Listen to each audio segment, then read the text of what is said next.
magacayga waxa la yiraahdaa Cumar Maxamuud Cali Sharmaarke waxaan ahay gudoomiyaha magaalada Habarshiro waxa la dhisay 2000 baa la dhisay oo la digay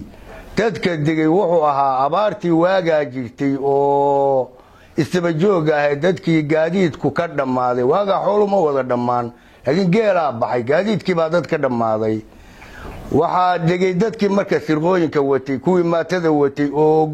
gaadiid ay ku guuraan waay ayaa digay dadka hadda magaalada degani waxa uu u badan yahay ama yahay 4 meelood marka laga dhigo 3 meelood waa dadkii soo hido xooluhu ka dhamaadeen waa dadka hadda xoogoodii ku bilaabay dhulka inay qotaan oo xoogooda wax kula soo baxaan xagga biyaha markaan u noqdo magaaladu waxay leedahay riig bay leedahay alxamdulillah rabbil alamin waa lagu ladan yahay waa biyo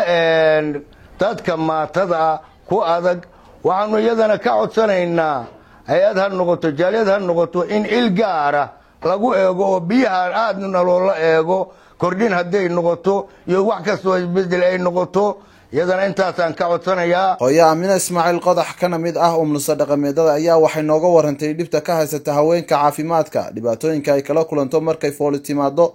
sidoo kale waxay noo sheegtay in magaaladu aanay lahayn farmasi ama xarun caafimaad oo kiniinaduna u yaalaan guryaha sidii raashinkii anigoo magacayga la yiraahdo Aamina Ismaaciil Qodax kana mid ah umnusa dhaqameedada waxaan ka hadlayaa halakan dhibaatooyinka ay kala kulmaan haweenka marka ay foolanayaan marka ay umulaan waxay kala kulmaan dhibaatooyin aad iyo aad u fara badan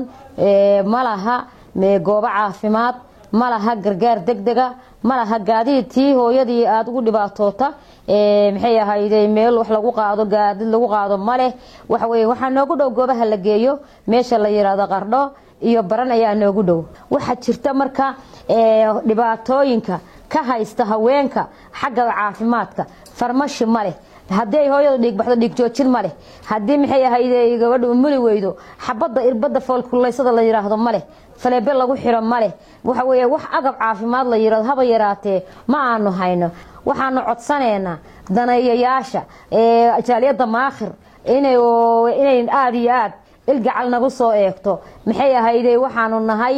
dadkan wuxuu 2000 intii ugu horeysay dadkii miyi ka soo xirooday qof magaalo ka yimi ama magaalo ka soo guuray ama dhaqaale fiican haysta kuma jiro waa dadkii xoolo ka dhamaadeen waa dadkii danoobay waa dadkii maxay ahaayday meeshan magaalada ka asaasay waxay u baahan yihiin gurmad iyo gargaar iyo waxqabad ayay u baahan yihiin waxbarashada deegaanka Habarshiro ayaa ah iskuul ka kooban 8 fasal oo ay ka howlgalaan 5 macallin waxayna baaq u dirayaan siyaasiyiinta deegaanka Habarshiro ee ku matala dowladda federaalka Soomaaliya iyo maamulka Puntland magacayga Maxamed Cabdullaahi Shaacuur baa la yiraahdaa waxaan ku boorinayaa dadka ka soo jeeda deegaanka Habarshiro ama dowladda federaalka ka mid noqdeen ama Puntland maamul goboleedka Puntland ka mid noqdeen inay naga kabaaneen waxbarashada sida macallimiinta oo kale iyada oo laga dhigo meesha 8 class waxa dhiga 5 macallin 5 macallin tira ahaan kuma filla